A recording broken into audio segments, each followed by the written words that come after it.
नमस्कार विद्यार्थियों, मैं सिंबूराम, सहायक आचार्य हिंदी, राजकीय महाविद्यालय अटरू 12। प्रिय विद्यार्थियों, इस वीडियो में हम राम भक्ति साहित्य की या राम भक्ति धारा की प्रमुख प्रवृत्तियां या विशेषताओं का अध्ययन करेंगे। रामानुज की शिष्य परंपरा में रामानंद हुए। उन्होंने उत्तर भारत में राम भक्ति का प्रचार प्रसार किया। राम भक्ति धारा के प्रतिनिधि कवि महाकवि तुलसीदास जी हैं। अब हम राम भक्ति साहित्य की प्रवृत्तियों का या विशेषताओं का अध्ययन निम्नलिखित बिंदुओं के अंतर्गत करेंगे। पहला, राम का स्वरूप। राम भक्त कवियों के ईश्वर राम विष्णु के अवतार हैं, यानी अवतारी राम का गुणगान हुआ है। वे परम ब्रह्म स्वरूप हैं। वह धर्मोद्धार तथा पाप का विनाश करने के लिए युग युग में अवतार लेते हैं। भक्त कवि मानव रूप में ईश्वर राम का साधक हैं। राम में शील, शक्ति, सौंदर्य का समन्वय है। राम का सौंदर्य अप्रतिम है। वह शक्ति से दुष्टों का नाश करते हैं, भक्तों को संकट से मुक्त करते हैं। अपने शील गुण से वे समाज के सामने आदर्श प्रस्तुत करते हैं, यानी उनका चरित्र, भगवान श्री राम का चरित्र एक आदर्श चरित्र है। वह भीतर भी करुणा से पतितों का उद्धार करते हैं, लोगों को आचार व्यवहार की शिक्षा देते हैं। वह मर्यादा पुरुषोत्तम हैं और आदर्श के संस्थापक हैं। यही कारण है कि प्रवृत्ति साहित्य में राम सीता के नाम पर स्वच्छंद प्रेम का चित्रण नहीं हुआ, जैसा राधा कृष्ण के नाम पर है। और आगे राम भक्ति परंपरा में कृष्ण भक्ति साहित्य के अनुकरण पर सखी संप्रदाय का उदय हुआ, जिसमें रसिकता का समावेश हुआ। दूसरा बिंदु, समन्वयात्मकता। राम भक्ति काव्य का दृष्टिकोण उदार है।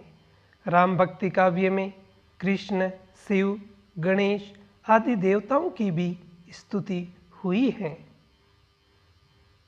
तुलसीदास सेतुबंध के अवसर पर राम द्वारा शिव की पूजा करवाते हैं। इस काव्य में समन्वय की भावना दिखाई देती है। समन्वय की विराट चेष्टा संपूर्ण तुलसी काव्य में देखने को मिलती है, या रामचरितमानस को समन्वय की विराट भावना उसमें निहित है। राम भक्ति से सब कुछ प्राप्त हो सकता है, फिर भी उन्होंने ज्ञान, भक्ति और कर्म के बीच समन्वय स्थापित किया है। राम काव्य में सगुणवाद, निर्गुणवाद में समन्वय बताया गया है।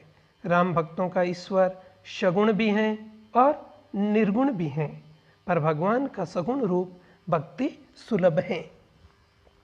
तीसरा बिंदु, लोक संग्रह की भावना।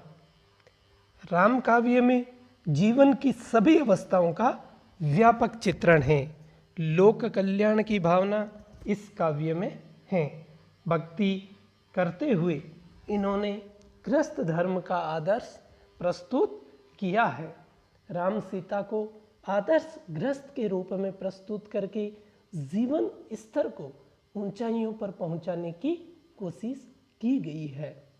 समाज के सामने उच्च आदर्श रखकर लोक सेवा की है। राम आदर्श पुत्र, आदर्श राजा है। सीता आदर्श पत्नी, कौशल्या आदर्श माता है। लक्ष्मण और भरत आदर्श भाई हैं। हनुमान आदर्श सेवक हैं। सुग्रीव आदर्श सखा है। इस प्रकार आदर्शवादी काव्य हैं। इस काव्य में जीवन का मूल्यांकन आदर्श के बल पर है। राजा प्रजा, पिता पुत्र, पति पत्नी, भाई भाई, स्वामी सेवक, पड़ोसी पड़ोसी के आपस के में अच्छे संबंधों पर आधारित आदर्श समाज की कल्पना की है। राम मर्यादा पुरुषोत्तम हैं और आदर्श की प्रतिष्ठा करते हैं। अगला बिंदु, भक्ति का स्वरूप। राम भक्त कवि अपने और राम के बीच सेवक सेव्य भाव को स्वीकार करते हैं। अर्थात राम सेव्य और भक्त हैं, वह सेवक हैं। वे राम के शील, शक्ति, सौंदर्य पर मुग्ध हैं। ईश्वर से सेवक सेव्य भाव रखे बिना इस संसार में उद्धार नहीं होगा। राम काव्य में राम की भक्ति को सर्वश्रेष्ठ बताया गया है, पर अन्य देवी देवताओं की भी भक्ति की भावना दिखाई देती है। राम भक्त कवियों का भक्ति संबंधी दृष्टिकोण उदार है। वे ज्ञान और कर्म का अलग अलग महत्व स्वीकार करते हुए भी भक्ति को श्रेष्ठ मानते हैं। इनके लिए जीव भी सत्य है, क्योंकि वह ब्रह्म का अंश है। ईश्वर ब्रह्मा है और मानव ब्रह्म का अंश है। राम भक्ति काव्य में नवधा भक्ति के प्राय सभी अंगों का विधान है। श्रवण, कीर्तन, स्मरण, पाद सेवन, अर्चन, वंदन, सखिए, दास्य, आत्मनिवेदन। भक्ति की ये 9 विधाएं इंद्रिय, मन और हृदय को भगवान के प्रति निवेदन करती हैं। भक्त विशिष्ट द्वैतवाद से प्रभावित हैं। रस, राम कथा व्यापक है, उसमें जीवन की विविधताओं का समावेश है। सभी रसों का समावेश इस साहित्य में है, परंतु मुख्यतः शांत रस पाया जाता है। राम को मर्यादा पुरुषोत्तम दिखाने की वजह से श्रृंगार रस के संयोग और वियोग पक्ष का विस्तार से वर्णन नहीं है। युद्ध वर्णन में वीर और रौद्र रस हैं। नारद मोह में हास्य रस की निर्मित भी हुई है। राम के विलाप में लक्ष्मण की बेहोशी के प्रसंगों में करुण रस का भी वर्णन हुआ है। राम के ब्रह्म स्वरूप के चित्रण में अद्भुत रस और भक्ति रस दिखाई देता है। तुलसीदास की रामचरितमानस में सभी रसों का वर्णन है। राम भक्त काव्य में प्रवृत्ति साहित्य में जब सखी संप्रदाय का उद्भव होता है, तब श्रृंगार रस का परिपूर्ण वर्णन भी उसमें दिखाई देता है। पात्र और चरित्र चित्रण। राम भक्ति काव्य के पात्र लोक मर्यादा का आदर्श प्रस्तुत करते हैं। इन पात्रों का चरित्र महान और अनुकरण करने योग्य होता है। जीवन की सभी अवस्थाओं का चित्रण काव्य में है। रजोगुणी, तमोगुणी और सतोगुणी सभी पात्रों की अभिव्यक्ति काव्य में हुई है। राम कई रूपों में लीला करते हुए पूर्ण ब्रह्म है। अंत में सत्य की असत्य पर विजय होती है। तुलसीदास काव्य में हर जगह राम के ब्रह्म तत्व को याद दिलाते हैं। राम मानव रूप में जीवन के व्यवहार कर रहे हैं। निर्गुण संतों के राम ऐतिहासिक न होकर ब्रह्म हैं। राम भक्ति में मधुर रस का समावेश। तुलसीदास के समय राम भक्ति में मधुर रस का समावेश हुआ है, पर वह परिपूर्ण नहीं हो सका, क्योंकि तुलसीदास की भक्ति दास्य भाव की भक्ति थी। तुलसीदास के राम मर्यादा पुरुषोत्तम हैं, मर्यादावादी हैं। मधुर रस की प्रकृति सहज गोपनीयता में रही है। तुलसीदास ने राम के जिन दृष्टों का दमन करने वाले रूप की कल्पना की थी, उसकी जगह छबीले राम ने ली। छबीले राम लीला करने लगे। 16वीं सदी या शताब्दी के बाद साहित्य में कृष्ण की प्रेम लीला के अनुसार राम की रसिकतापूर्ण लीलाओं ने स्थान ले लिया। राम जानकी के प्रणय विलास, हास, वन और जल विहारों और काम क्रीड़ाओं का चित्रण भी किया जाने लगा। तुलसीदास ने जितनी दृढ़ता से मर्यादावाद का पालन किया, उनके प्रवृत्ति साहित्यकारों ने प्रतिक्रिया के रूप में मर्यादा को कोई महत्व न देकर राम भक्ति साहित्य में रसिकता का समावेश किया। अगला बिंदु काव्य शैली।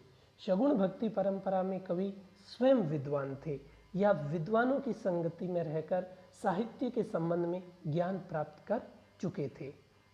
इनका अनेक काव्य शैलियों पर अधिकार था। राम काव्य में सभी शैलियों की रचनाएं मिलती हैं। रामचरितमानस और अष्टयाम में वीर गाथाओं की प्रबंध पद्धति है। राम गीतावली और राम ध्यान मंजरी में विद्यापति की गीत पद्धति, रामायण, महानाटक और हनुमान नाटक में संस्कृत के राम कवियों की संवाद पद्धति है और रामचंद्रिका में रीति पद्धति दिखाई देती है। तुलसीदास के काव्य में दोहा चौपाई वाले चरित काव्य, कवित सवैया, दोहों में अध्यात्म धर्म नीति के उपदेश, 12वें छंद, विनय के पद, लीला के पद, वीर काव्य के लिए उपयोगी छप्पे, तोमर आदि की पद्धति, दोहों में सगुण विचार और मंगल काव्य आदि का समावेश हुआ है। अगला बिंदु छंद। राम भक्ति काव्य में कवियों ने छंदों का प्रयोग बड़ी ही कुशलता से, सहजता से किया है। तुलसीदास के काव्य में दोहा चौपाई का प्रमुखतः प्रयोग हुआ है। वीर गाथाओं के छप्पे, संत काव्य के दोहे, प्रेम काव्य के दोहे, चौपाई आदि का प्रयोग हुआ है। इनके अतिरिक्त कुंडलिया, सोरठा, सवैया, गणाक्षरी कवित, तोमर, त्रिभंगी आदि छंदों का भी प्रयोग हुआ है। केशव ने अनेक छंदों में कला का प्रदर्शन किया है, परंतु उसमें भावानुकूलता नहीं है। अगला अलंकार। अलंकार राम भक्त कवि पंडित हैं। तुलसीदास के काव्य में सभी प्रकार के अलंकार मिल जाते हैं, परंतु वह उपमा और रूपक के लिए लोकप्रिय हैं। भाषा। राम काव्य की भाषा अवधी है। रामचंद्रिका में केशव ने ब्रज भाषा का भी प्रयोग किया है, लेकिन मूलतः तुलसीदास ने अवधी और ब्रज भाषा में काव्य लिखे हैं। इस प्रकार देखा जाए तो राम भक्ति काव्य मुख्यतः अवधी भाषा में लिखा गया है।